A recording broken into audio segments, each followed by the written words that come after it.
আমি চাৰিটা কালাৰৰ চাৰিখন ফৰ্ম কৰিছো ফৰ্মত একোৱে নাই কোন সনত পাস কৰিলো কোট এডমিশন ললো কোনো ডকুমেন্ট দিব নালাগে কোনো কাগজ দিব নালাগে কাৰণ ইতিমধ্যে সমৰ্থ পোৰ্টেলত আৰু আমাৰ হায়াৰ সেকেন্ডাৰীৰ বাবে দৰ্পণ পোৰ্টেলত তেওঁলোকে গোটেই ডেটা দিয়ে থৈ দিছে গতিকে আমি ইয়াত কোনো মাৰ্কশিট বিচাৰা নাই ফটোষ্টেট বিচাৰা নাই এটেচ কপি বিচাৰা নাই ইনকামৰ প্ৰমাণপত্ৰ বিচৰা নাই অৰ্থাৎ গাঁওবুঢ়া মৌজাদাৰ কতো যাব নালাগে এখন সিম্পল ফৰ্ম ইয়াত মাত্ৰ এটাই আছে যে দেউতাক মাকৰ এটা সহি লাগে যাতে দেউতাক মাকে গম পায় যে চৰকাৰে ইমানখিনি মোৰ ছোৱালীজনীক সহায় কৰিছে গতিকে মোৰ আৰ্থিক বোজাটো কিছু পৰিমাণে কমিব আৰু বহু সময়ত কিছু দেউতাক মাক আৰ্থিকভাৱে সচ্ছল হোৱাৰ বাবে এনে ধৰণৰ আঁচনি ল'ব ইচ্ছাও নকৰে গতিকে ইয়াত ভলেন্টিয়াৰলি অপ্ট আউট আছে চৰকাৰে কাকো বাদ দিব বিচৰা নাই কোনোবাই যদি নিজে বাদ দিব খোজে তেতিয়াহ'লে আঁচনিখনৰ পৰা নিজে আঁতৰি আহিব পাৰে কিন্তু আদাৰৱাইজ ই এটা ইউনিভাৰ্চেল স্কিম অৰ্থাৎ higher secondary first year degree first year আৰু পোষ্ট গ্ৰেজুৱেট ফাৰ্ষ্ট ইয়াৰৰ আমি সকলোকে ইয়াত সামৰি ল'ব খুজিছোঁ এতিয়া প্ৰশ্ন আহিব যে সেকেন্ড ইয়াৰত আমি পাম নে নাই সেকেন্ড ইয়াৰত আমি পাম তাত খালি সৰু দুটা আমি কণ্ডিশ্যন আছে যে ছোৱালীজনীয়ে এটা পাৰ্চেণ্টেজ এটেণ্ডেঞ্চ সদায় লাগিব আমি তাক ধৰি দিম যেটো কলেজত সাধাৰণতে এইটো এটেণ্ডেঞ্চ লাগে পৰীক্ষা দিবৰ কাৰণেও আৰু ছোৱালীজনীৰ কোনো ধৰণৰ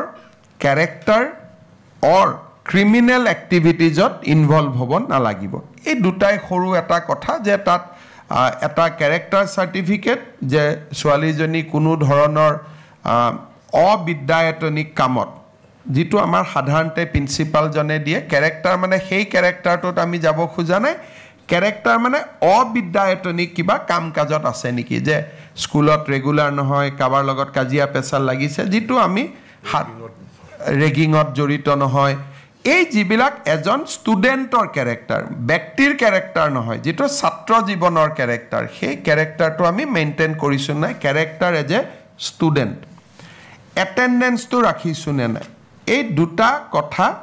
ক্লিয়াৰ কৰি দিয়াৰ লগে লগে এই ছোৱালীখিনিয়ে সেকেন্ড ইয়াৰতো এই পুঁজি পাই থাকিব তাৰ পিছত থাৰ্ড ইয়াৰ পাব থাৰ্ড ইয়াৰতো পাই থাকিব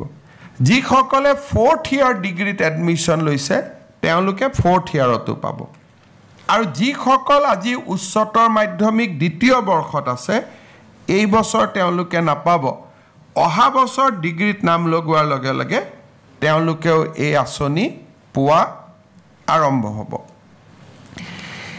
এই আঁচনিত মই আগতে কৈছো আমি কাকো বাদ নিদিও খালি 2-3টা ধৰণৰ ছোৱালীয়ে এই আঁচনিৰ সুবিধা নাপাব হেতু হৈছে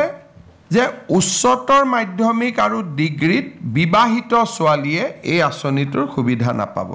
কাৰণ এই গোটেই আঁচনিটো হ'ল বাল্য বিবাহৰ বিৰুদ্ধে গতিকে ডিগ্ৰী থাৰ্ড ইয়াৰলৈকে বা ফোৰ্থ ইয়াৰলৈকে অবিবাহিত হৈ থকাটো এই আঁচনিখনৰ ধন নিৰন্তৰভাৱে পাই থকাৰ এটা প্ৰাথমিক চৰ্ত কিন্তু পোষ্ট গ্ৰেজুৱেটত যেতিয়া আমি যাম তেতিয়া আৰু আমি বিয়াৰ কথাটো আনা নাই অবভিয়াছলি ছোৱালী পোষ্ট গ্ৰেজুৱেটত গ'লে বিয়া হ'বও লাগে আৰু আমিও বিচাৰো যে এটা নিৰ্দিষ্ট সময়ত তেওঁলোক বিবাহিত হওক দ্বিতীয়তে যিসকল ডেপুটেশ্যনত পঢ়ে বিএড বহুত আমাৰ শিক্ষকে ডেপুটেশ্যনত পঢ়ে অৰ্থাৎ চৰকাৰৰ দৰমহা পাই থাকে তেওঁলোকে এই আঁচনিটোৰ সুবিধা নাপাব কাৰণ তেওঁলোকে নিয়মিত দৰমহা পাই থাকে মন্ত্ৰী সংসদ আৰু বিধানসভাৰ সদস্যসকলৰ সন্তান এই আঁচনিৰ বাবে যোগ্য বুলি বিবেচিত নহব আৰু এটা সৰু বৰ্গ এই আঁচনিটোৰ অধীনত নাহে সেইটো হ'ল যিসকলে হায়াৰ সেকেন্ডাৰীত ফাৰ্ষ্ট ডিভিজন পোৱাৰ কাৰণে স্কুটি এখন পাব কাৰণ স্কুটি আমি 60,000 টকা দিয়েই দিওঁ গতিকে তেওঁলোকক আৰু এই আঁচনিৰ আমি অনা নাই আৰু বিয়া নহয় পঢ়ি থাকিবৰ কাৰণে স্কুটিখনেই এটা যথেষ্ট ডাঙৰ প্ৰেৰণা গতিকে দ্বিতীয় প্ৰেৰণা এটাৰ প্ৰয়োজন আমি নাই বুলি ভাবিছোঁ গতিকে হায়াৰ ছেকেণ্ডাৰী যিসকলে স্কুটি পাব তেওঁলোকো এই আঁচনিটোৰ অধীনত নাহে কিন্তু এই বছৰ আমি নৱেম্বৰ মাহৰ ভিতৰতে সকলোকে স্কুটি আমি দি দিম যাতে আজি তেওঁলোকো আমাৰ মাজত আছে তেওঁলোকে ভাবিব যে স্কুটিখন আমি কেতিয়া পাম আমি নৱেম্বৰৰ 30 তাৰিখৰ আগতে আমি স্কুটিখন দিয়াৰ ব্যৱস্থা কৰিম এতিয়া এই আঁচনিত কোনে কিমান টকা পাব যিসকলে একাদশ শ্ৰেণীত নাম লগাইছে তেওঁলোকে 10 মাহ প্ৰতি মাহত 1000 টকাকৈ পাব তাৰ মানে 10,000 rupees তেওঁলোকে পাব বাট পাৰ মান্থ 1000 টকা কৰি তেওঁলোকৰ বেংক একাউণ্টত আমি ট্ৰান্সফাৰ কৰিম বেংক একাউণ্টত টকা ট্ৰান্সফাৰ কৰিলে এটা ডাঙৰ সুবিধা হ'ল যে প্ৰত্যক্ষভাৱে পাব পাৰি অসুবিধা হ'ল কেতিয়াবা আমি যদি একাউণ্টটো KYC কৰি নাথাকো একাউণ্টটো বন্ধ হৈ যায় টকাটো পোৱাত অসুবিধা হয় গতিকে ছাত্ৰীসকলে প্ৰতি 6 মাহত যাতে একাউণ্টটো KYC কৰি ৰাখে যেটো নো ইউৰ একাউণ্ট বুলি কয় তাৰ বাবে মই অনুৰোধ কৰিম স্নাতক প্ৰথম বৰ্ষত যিসকলে নাম ভৰ্তি কৰিব তেওঁলোকক আমি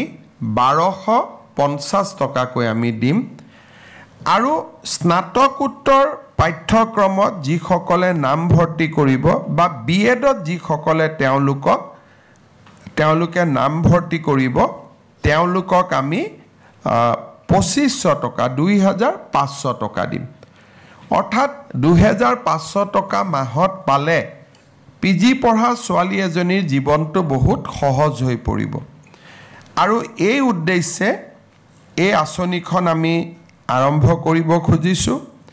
জুন আৰু জুলাই মাহত এই আঁচনিখনৰ পুঁজি আমি নিদিওঁ কাৰণ সেইটো গৰম বন্ধৰ সময় ছোৱালীসকল ঘৰতে থাকে জুন জুলাইত নিদিওঁ বাকি 10 মাহ বা বছৰটোৰ বাকি 10 মাহৰ পুঁজি আমি তেওঁলোকক যোগান ধৰিম এই বছৰ মই আগতে কৈছোঁ যে আমি 10 অক্টোবৰৰ পৰা আৰম্ভ কৰিব খুজিছোঁ আঁচনিখন প্ৰথম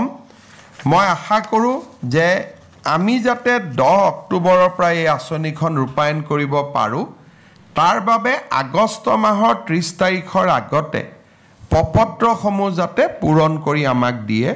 কাৰণ গোটেই সেপ্টেম্বৰ মাহটো আমাক ভেৰিফিকেশ্যনৰ কাৰণে লাগিব কিন্তু যদি কলেজৰ পৰা সেপ্টেম্বৰত ফৰ্ম আহে তেতিয়া আমি নৱেম্বৰৰ 10 তাৰিখেহে আঁচনিখন ৰূপায়ণ কৰিব পাৰিম 10 তাৰিখ দিনটো কিয় 10 তাৰিখে আমি অৰুণোদয় দিওঁ পেঞ্চনো দিওঁ ইয়াৰ লগতে নিযুত মইনা আঁচনিখনৰো ধন তেওঁলোকে 10 তাৰিখে পাব পাৰিব মই আগতে কৈছোঁ যে ফৰ্মখনত একোৱেই নাই ফৰ্মখনত খালি নামটো দিব লাগে বিবাহিত অবিবাহিত লিখিব লাগে দেউতাকৰ নাম লিখিব লাগে নেম অফ ফাদাৰ লিখিব লাগে ৰিলিজন লিখিব লাগে মোবাইল নাম্বাৰটো দিব লাগে এড্ৰেছ দিব লাগে আধাৰ নম্বৰ দিব লাগে বিধানসভা সমষ্টিটোৰ নাম দিব লাগে কলেজখনৰ নাম দিব লাগে বিশ্ববিদ্যালয়খনৰ নাম দিব লাগে ৰেজিষ্ট্ৰেশ্যন নম্বৰ দিব লাগে একাউণ্ট নম্বৰ দিব লাগে অৰ্থাৎ আজি ইয়াতে গোটেই ছোৱালীসকল কলেজসমূহৰ ছোৱালী আজি আমাৰ লগত জড়িত হৈ আছে বহি লগে লগে লিখি দিব পাৰে খালি এক ৰাতি ঘৰলৈকে লৈ যাব লাগিব কাৰণ দেউতাক মাকৰ সহিটো লাগিব তাৰ পিছত প্ৰিন্সিপাল সকলে ভেৰিফিকেশ্যন কৰি আমাক ফৰ্মখন গটাই দিব আমি 30 আগষ্টৰ আগতে তেখেতসকলৰ পৰা আমি ফৰ্মখিনি সংগ্ৰহ কৰিম আৰু মই আগতে কোৱাৰ দৰে 10 অক্টোবৰ আৰু অত্যন্ত পলম হ'লে 10 নৱেম্বৰ যদি কিবা কাৰণত 10 অক্টোবৰৰ মাইলষ্টনটো আমি মিছ কৰোঁ তেতিয়াহ'লে আমি 11-12 অক্টোবৰত নকৰোঁ ইয়াক আমি আকৌ 10 নৱেম্বৰলৈকে লৈ যাম কিন্তু মই আশা কৰোঁ যে মেক্সিমামে 10 অক্টোবৰতে আমি কৰি দিব পাৰিম কাৰণ আজি সেই কাৰণে আমি অসমৰ গোটেই কলেজসমূহত আমাৰ মন্ত্ৰীসকল উপস্থিত আছে, বিধায়কসকল উপস্থিত আছে। এই সংবাদ মেলখনো তেওঁলোকে প্ৰত্যক্ষ কৰিছে। জিলাৰ উপায়ুক্তসকল উপস্থিত আছে কলেজসমূহত, মহকুমাধিপতিসকল উপস্থিত আছে। মই ভাবোঁ যে আজি এই লেভেলত সচেতনতাটো হৈ যোৱাৰ পিছত আমাৰ বিশেষ অসুবিধা নহ'ব।